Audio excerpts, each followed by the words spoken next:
Hey all, how's it going? Okay, so this video is going to be self-defense in Korea, how to do it and why you might need it. Okay, so Korea is definitely still one of the safest places that I've ever been. I love living here.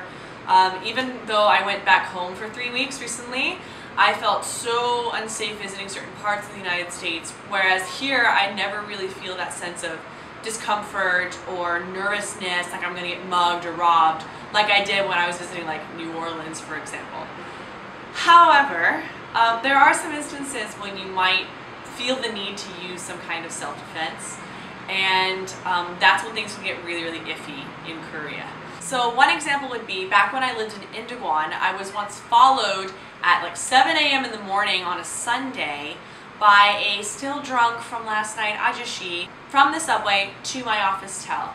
And then he followed me into the elevator. This whole time I didn't really think anything of it because it's 7 in the morning on a Sunday. Maybe he's going to work. I do live in an office tel. No, of course, he thought I was a prostitute and literally backed me into the corner of the elevator by ourselves and asked me how much I was. And it was very obvious this man was drunk. I felt very, very threatened. But the last thing that you want to do in that situation is use any kind of physical force. And I'm going to tell you why. Self-defense laws in Korea are very, very specific. If you are the aggressor, you are at fault. So as long as the man didn't touch me, and he did not touch me, he got very close to me, he made me very uncomfortable, and he was asking me for sex, basically. He never actually touched me, which means that I have no cause to hit him in the nuts, to punch him in the face, to even push him away from me. I would be the aggressor in that case, and if police were called, I would be the one arrested.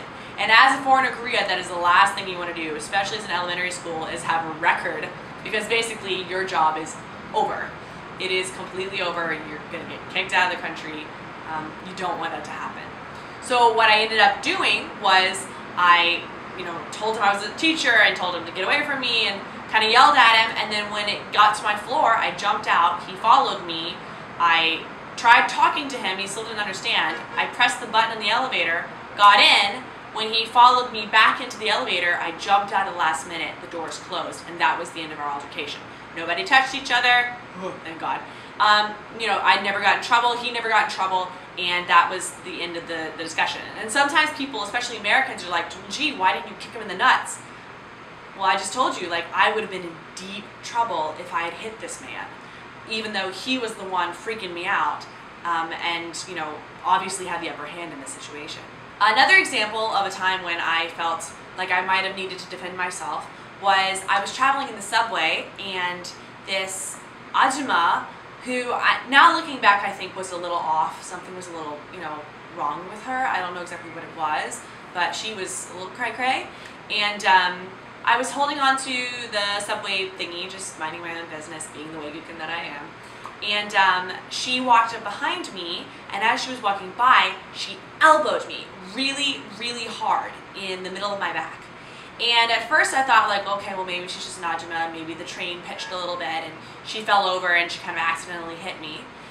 So, I mean, it did hurt a lot, but I was like, okay, she's an ajumma, let's let it go, because she's, probably a linebacker in a past life, and I don't want her killing me in my sleep, and, So anyway, she then makes a full loop and comes back and does it again, really hard, boom. And by this point, I'm like, the foreigner part of me is like, you got it coming, girl, ooh. Now, luckily for me, my first response to a fight or flight situation is always flight. And in Korea, that is the #1 way that you need to react to these kinds of situations. So I did turn to her and I was like, yeah, like, WTF, lady. And then she just started screaming at me, just like screaming in Korean. And she was talking really fast. I had no idea what she was saying.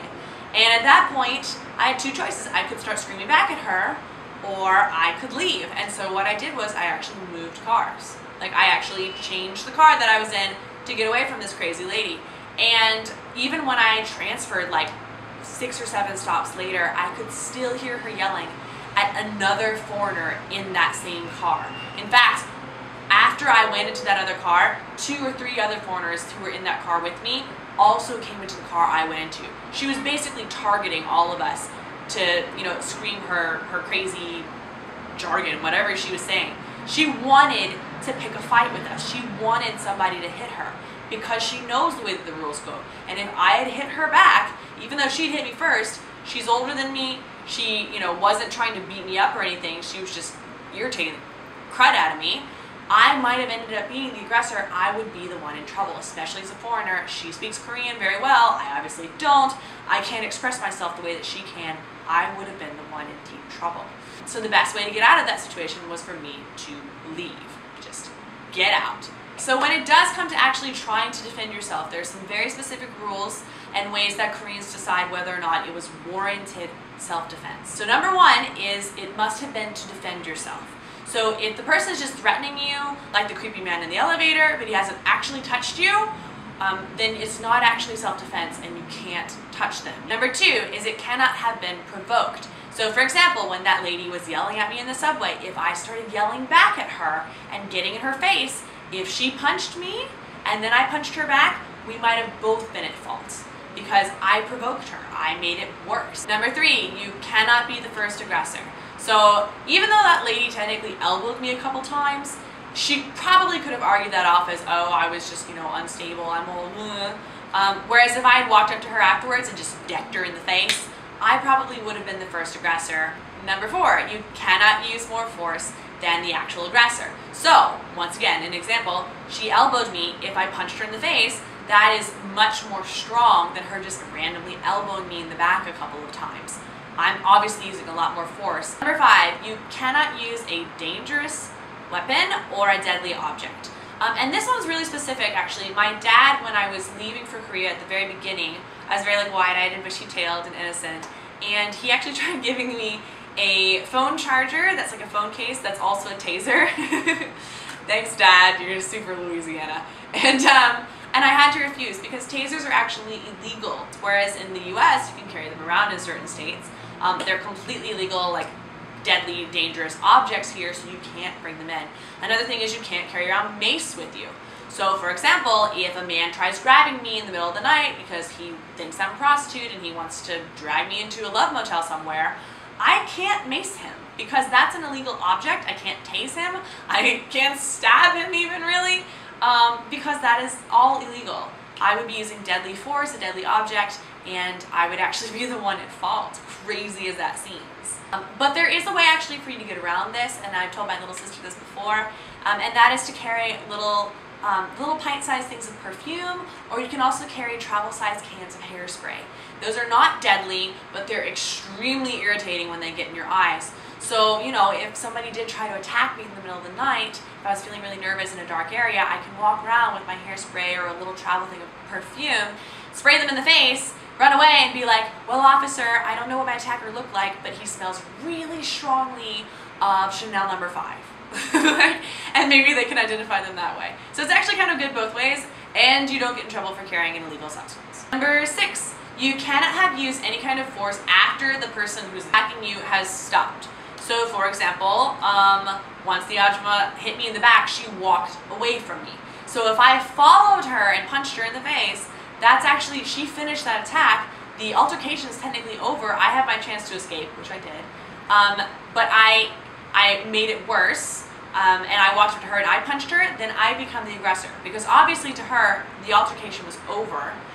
So if I punch her after that, it's like the conversation is finished and I just started a new conversation, which makes me the one in trouble. Number 7, you cannot have inflicted more damage than the aggressor. So for example, if I'm attacked and somebody punches me in the face and I stab them, I might actually end up at fault because I have caused more damage than the aggressor.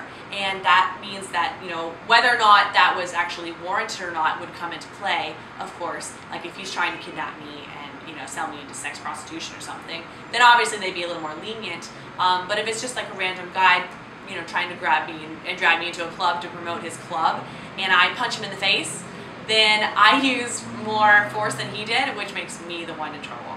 And number 8, you cannot have inflicted bodily harm that lasts more than 3 weeks. Don't use any kind of excessive force.